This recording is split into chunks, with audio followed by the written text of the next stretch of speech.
ये सरकार गाजर मूली नहीं है, ये आंदोलनकारियों का सरकार है और हम लोग पीछे पीछे उसका मजबूरी में चमचे ही किया करते कि नहीं नहीं तुमको ही जिता देंगे।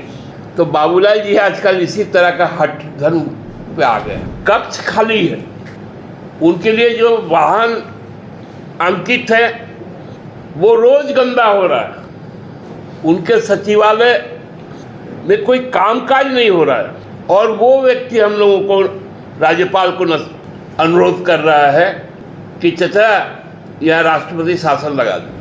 356 भारतीय संविधान के तहत राज्य सरकार को बर्खास्त करके राष्ट्रपति शासन लगा देना चाहिए। मध्य प्रदेश में तो दलित और आदिवासी पर सर्वाधिक देश में आपराधिक कृत्य होते हैं। क्योंकि अभी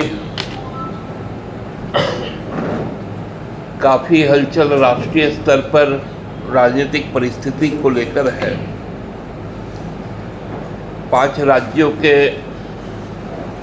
विधानसभा के चुनाव की घोषणा हो चुकी है और जो लगभग सारे जगहों से जो सूचनाएं मिल रही हैं वो इस बात की ओर इंगित करती है कि भारतीय जनता पार्टी अब ढलान के रास्ते पर है। सभी जगह के जो आरंभिक जो सूचनाएं आ रही है विभिन्न स्रोतों से, चाहे वो जो ओपिनियन पोल कई संस्थाओं द्वारा होता है उसकी विश्वसनीयता पर कभी सवाल भी होते हैं और कभी इस बात को भी कहा जाता है कि कम से कम एक दिशा तो वो तय कर ही देते हैं। उन तमाम सूचनाओं से ये लगता है कि भारत का जो लोकतांत्रिक परंपरा है वो अधिनायकवाद को स्वीकार नहीं करता है। वो प्रजातंत्र में विश्वास रखता है, जनता की शक्ति में विश्वास रखता है और यही कारण है कि आज भारतीय जनता पार्टी हताशा में है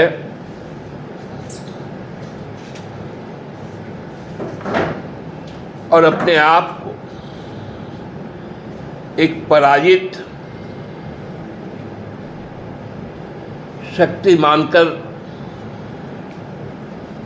एक के बाद एक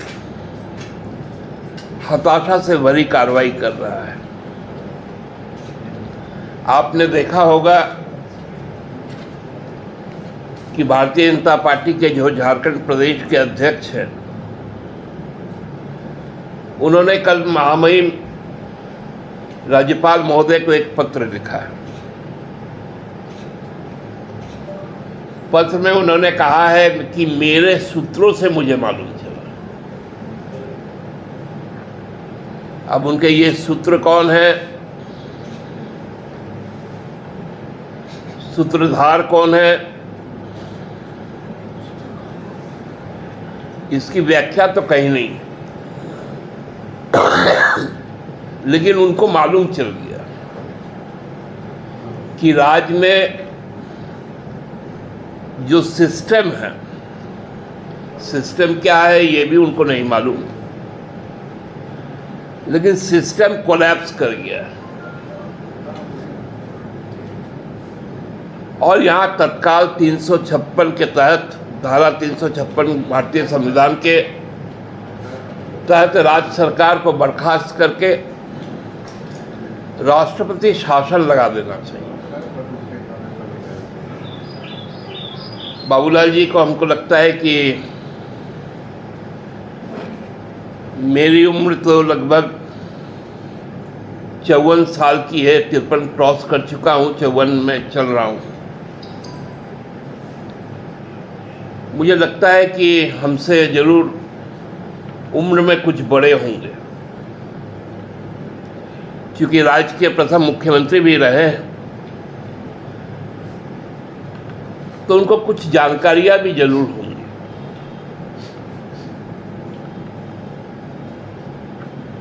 कर्नाटका के पूर्व मुख्यमंत्री एस.आर. बोम्मई जी की सरकार को इसी तरह से बर्खास्त किया गया था और तब यह मामला सुप्रीम कोर्ट में आया था। सुप्रीम कोर्ट ने अपने जजमेंट में बहुत स्पष्ट कहा था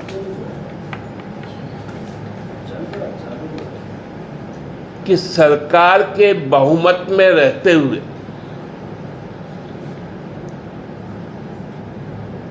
और उसके धर्मनिरपेक्ष स्वरूप रहते हुए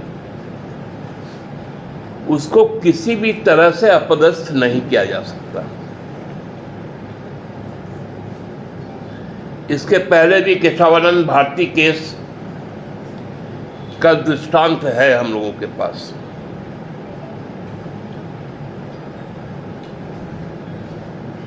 हमको अचानक इस बात से हंसी आ गई कि एनसीपी के एक विधायक, उन्होंने एक चेतावनी जारी की कि उनके अनुमंडल को यदि जिला का दर्जा ना दिया गया तो वो सरकार से समर्थन वापस लेंगे। 2-3 दिन पहले का एक सूचना था कि वो एनडीए ज्वाइन कर लिए।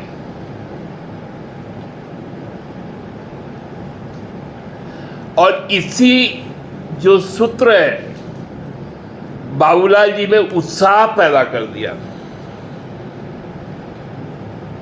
कि शायद सरकार अल्पमत में आ गई, क्योंकि जो एनडीए में अब खुद को कहता है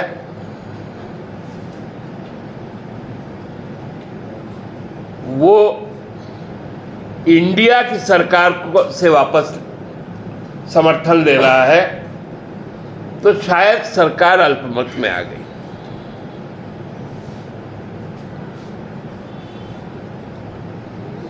हम लोगों को याद है, हम लोग बचपन में जब खेला करते थे, जो चूँकि हम लोग तो बहुत साधारण परिवार के थे, हम लोगों के पास में ना विकेट हुआ करता था, ना बैट हुआ करता था, ना बॉल हुआ करता था। लेकिन जो संपन्न परिवार के हमारे दोस्त थे वो विकेट, बैट और बॉल लेकर आते थे और हम सब मिलकर खेलते थे। कोई कारणवश यदि वो पीछे हो जाता था खेल में तो अपना बैट, बॉल और विकेट लेके घर चल जाता था और हम लोग पीछे पीछे उसका मजबूरी में चमचाई किया करते थे कि नहीं नहीं तुमको ही जिता देंगे। तो बाबूलाल जी आजकल इसी तरह का हठ धर्म पे आ गए। चले थे संकल्प लेकर, बीच रास्ते में उनको समझ में आ गया कि ये संकल्प तो कहीं है नहीं हमारा, ना भाजपा के लोग हमारे साथ हैं, सही से अखबार में हमारा कवर भी नहीं हो रहा है क्योंकि जनसमर्थन तो है ही नहीं। तो कुछ ऐसा बचकाना बात कर दो ताकि मुझे एक अखबार में 2-4 कॉलम मिल जाए, इलेक्ट्रॉनिक मीडिया में मेरी तस्वीर दिख जाए। तो उन्होंने एक पत्र लिख दिया, बोले क्राइम बढ़ गया,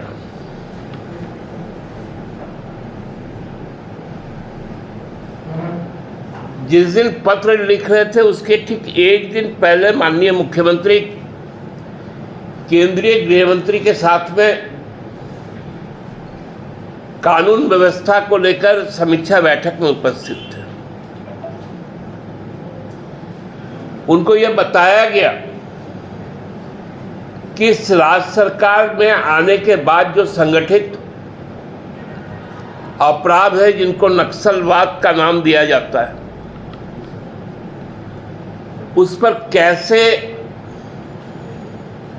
रोकथाम लगाया गया, सुदूरवर्ती इलाकों में सरकार की योजनाएं पहुंच रही है,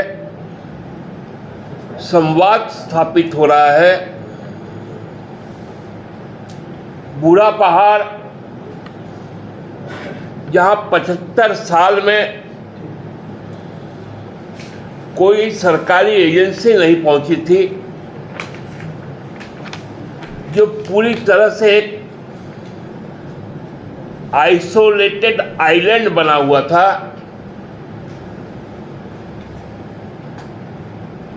वहां सरकार पहुंची, मुख्यमंत्री पहुंचे, सरकार के कल्याणकारी योजनाएं पहुंची और वो संपूर्ण इलाका अब उन्मुक्त वातावरण में जी रहा है।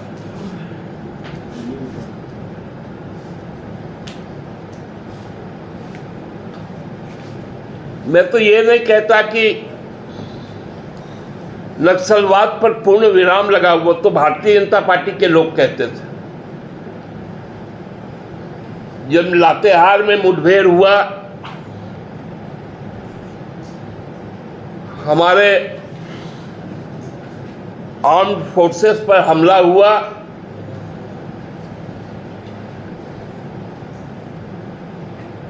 तब रघुवर जी कहते थे कि हमने नक्सल समस्या का समाधान कर दिया, बकोरिया कांड कर दिया। जो दिग्दर्शन का जो फर्जी सरेंडर हुआ, उसका उदाहरण गिनाने लगे थे।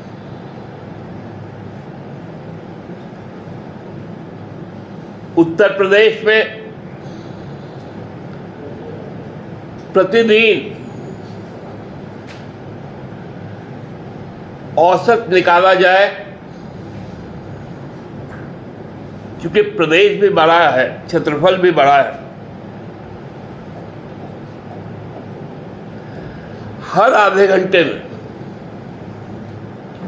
मतलब 48 प्रतिदिन के, ये आंकड़े ये मेरे नहीं है, ये एनसीआरबी के, हत्याएं होती हैं।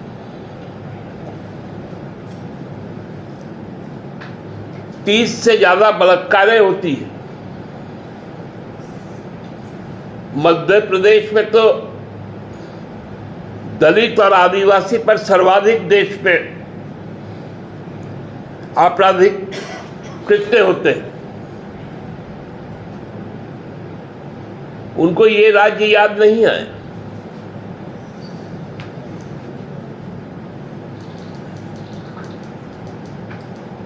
जब उनके शासनकाल में भारतीय जनता पार्टी के कोर्ट परिसर में अपराधी घुसकर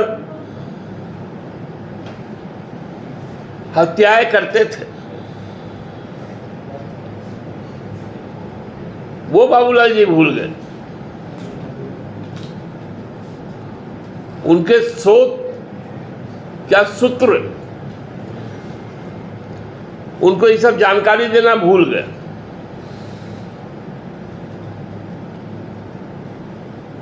रघुवर जी तो उनको नेता ही नहीं मानते। आज भी जमशेदपुर में यदि कोई भारतीय जनता पार्टी का कार्यक्रम होता है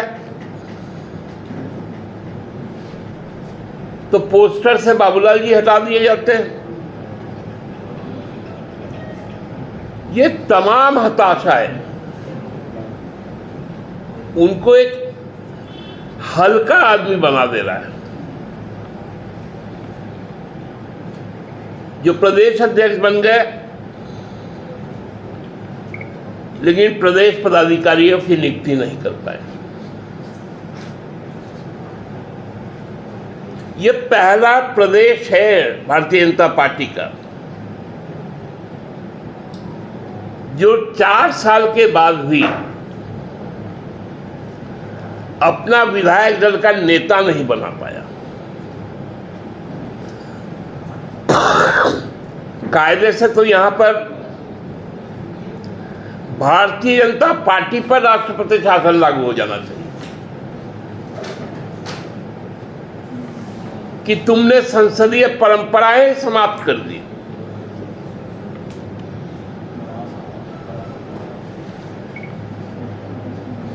इनका तो निबंधन ही यहां से समाप्त हो जाना चाहिए।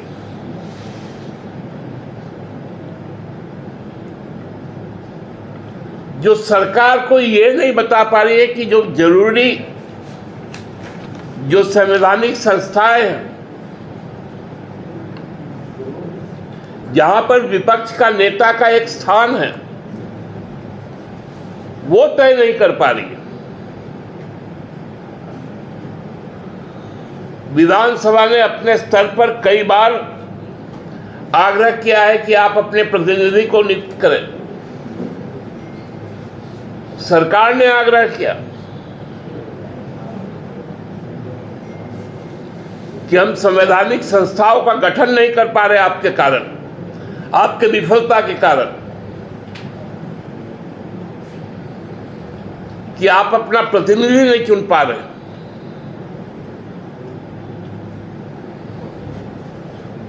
विधानसभा परिसर में नेता प्रतिपक्ष का कक्ष खाली है।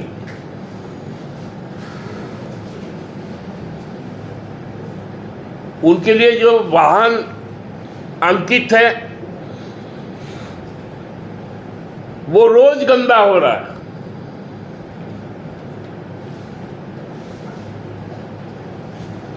उनके सचिवालय में कोई कामकाज नहीं हो रहा है।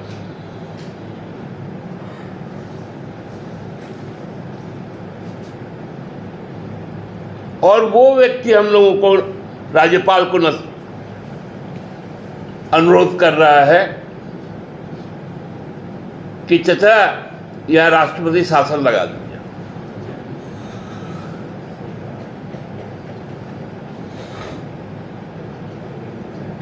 चाचा तो बैठे ही है, उन्हीं के लिए बैठाया गया कि भतीजा बोले और हम लगा दें।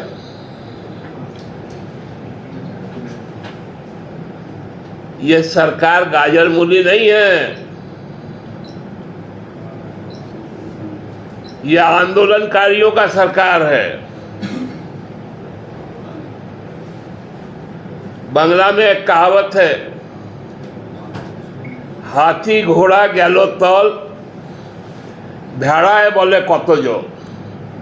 मतलब जब बाढ़ आता है नदी में तो हाथी और घोड़ा तो समा गया पानी में, भेड़ आके तट पे पूछता है कि कितना पानी है। बाबूलाल जी बड़ा बुरा स्थिति है आपका।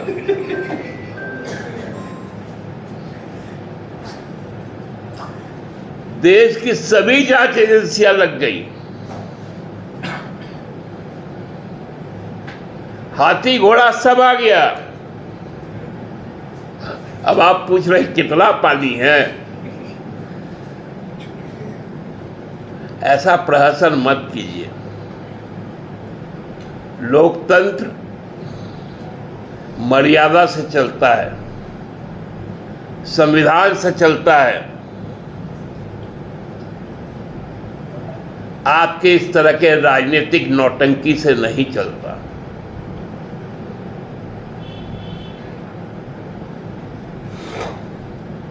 वो एक ठो कौन है ना जो कितना भी बूढ़ा हो जाए लेकिन गुलाटी मारना नहीं भूलता।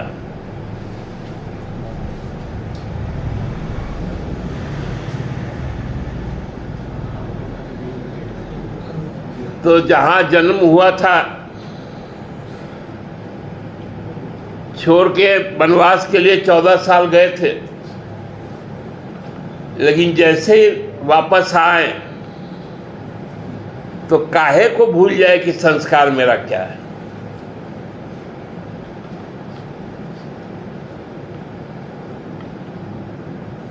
राजनीतिक तौर पे आप में ईमानदारी है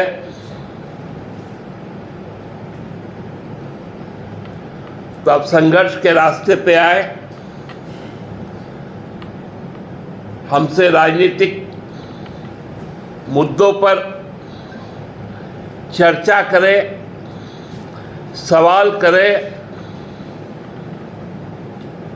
हमारी कोशिश होगी कि आपको संतुष्ट करने की। यदि इस तरह की अनाप शनाप बातें करेंगे तो हम तो नहीं, इसी 23 में 5 राज्यों की जनता और 24 में पूरे देश की जनता भारतीय जनता पार्टी को जवाब देगी।